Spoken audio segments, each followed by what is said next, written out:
everyone, and happy Friday to you. I'm Karen Dubin, the Chief Operating Officer and one of the main facilitators for the Sweet Institute.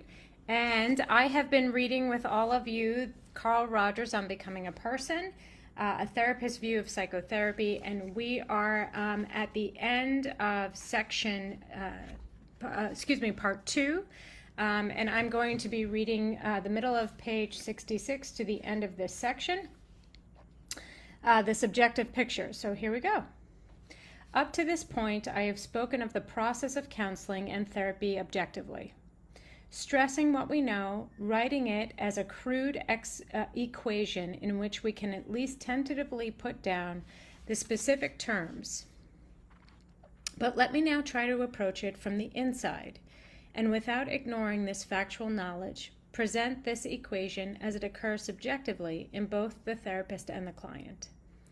I want to do this because therapy in its occurrence is a highly personal subjective experience. This experience has qualities from the objective characteristics it possesses when viewed externally. The therapist experience. To the therapist, it is a new venture in relating. He feels, here is this person, this other person, my client. I'm a little afraid of him. Afraid of the depths in him as I am a little afraid of the depths in myself. Yet, as he speaks, I begin to feel respect for him, to feel my kinship to him. I sense how frightening his world is for him, how tightly he tries to hold it in place. I would like to sense his feelings. I would like him to know that I understand his feelings. I would like him to know that I stand with him in this tight, constricted little world, and that I can look upon it relatively unafraid. Perhaps I can make it a safer world for him. I would like my feelings in this relationship with him to be as clear and transparent as possible, so they are a discernible reality for him to which he can return again and again. I would like to go with him on the fearful journey into himself, into the buried fear and hate and love which he has never been able to let flow in him. I recognize that this is a very human and unpredictable journey for me, as well as it is for him. And I may, without even knowing my fear, shrink away within myself from some of the feelings he discovers. I realize that at times his own fears may make him perceive me as uncaring, as rejecting, as an intruder, and as one who does not understand. I want to fully accept these feelings in him, and yet I hope also that my own real feelings will show through so clearly that in time he cannot fail to perceive them. Most of all, I want him to encounter in me a real person. I do not need to be uneasy as to whether my own feelings are therapeutic. What I am and what I feel are good enough to be a basis for therapy if I can transparently be what I am and what I feel in relationship to him. Then perhaps he can be what he is, openly and without fear. The client's experience. And the client, for his part, goes through far more complex sequences which can only be suggested. Perhaps schematically, his feelings change in some of these ways. I am afraid of him. I want help, but I don't know whether to trust him. He might see things which I don't know in myself, frightening and bad elements. He seems not to be judging me, but I'm sure he is. I can't tell him what really concerns me, but I can tell him about past experiences which are related to my concern.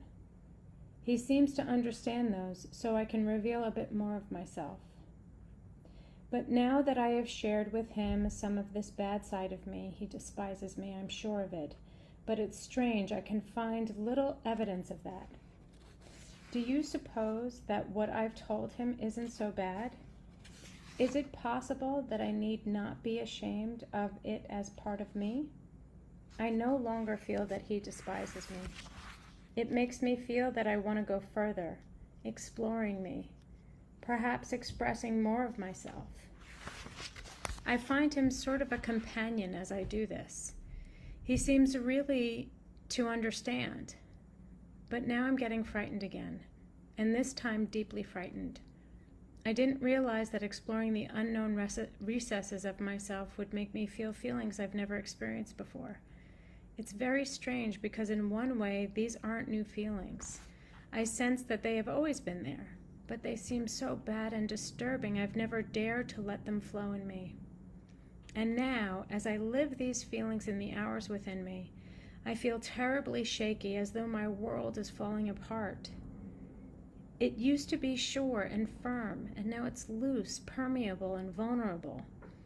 It isn't pleasant to feel these things. I've always been frightened of before. It isn't pleasant to feel things I've always been frightened of before. It's his fault. Yet curiously, I'm eager to see him and feel more safe with him, more safe when I'm with him. I don't know who I am anymore, but sometimes when I feel things, I seem solid and real for a moment. I'm troubled by the contradictions I find in myself. I act one way and feel another. I think one thing and feel another. It's very disconcerting. It's also sometimes adventurous and exhilarating to be trying to discover who I am. Sometimes I catch myself feeling that perhaps the person I'm worth being, Sometimes I catch myself feeling that perhaps the person I am is worth being, whatever that means. I'm beginning to find it very satisfying, though often painful, to share just what it is I am feeling at this moment. You know, it's really helpful to try to listen to myself, to hear what is going on in me. I'm not so frightened anymore of what is going on in me. It seems pretty trustworthy. I use some of my hours with him to dig deep into myself to know what I am feeling. It's scary work, but I want to know. And I do trust him most of the time, and that helps. I feel pretty vulnerable and raw, but I know he doesn't want to hurt me, and I even believe he cares. It occurs to me as I try to let myself down and down deep into myself that maybe if I could sense what is going on in me and could realize its meaning, I would know who I am, and I would also know what to do. And at least I feel this knowing sometimes with him. I can even tell him just how I'm feeling toward him at any given moment, and instead of this killing the relationship as I used to fear, it deepens it.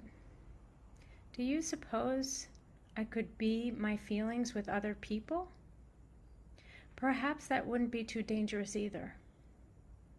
You know, I feel as if I'm floating along on the current of life, very adventurously being me. I get defeated sometimes, I get hurt sometimes, but I'm learning, and those experiences are not fatal. I don't know exactly who I am, but I can feel my reactions at any given moment, and they seem to work out pretty well on a basis for my behavior from moment to moment. Maybe this is what it means to be me.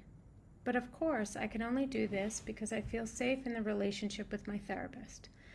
Or could I be myself this way outside this relationship? I wonder, perhaps I could. What I have just presented doesn't happen rapidly. It may take years. It may not. For some reasons we do not understand very well, happen at all. It may not for reasons we do not understand very well happen at all.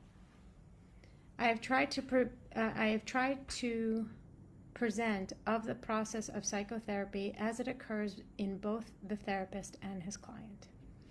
End of reading, end of section. As we go forward, we're going to continue on with part 3, the process of becoming a person. Happy Friday, everyone. Have a wonderful rest of your day, and I look forward to reading for you again.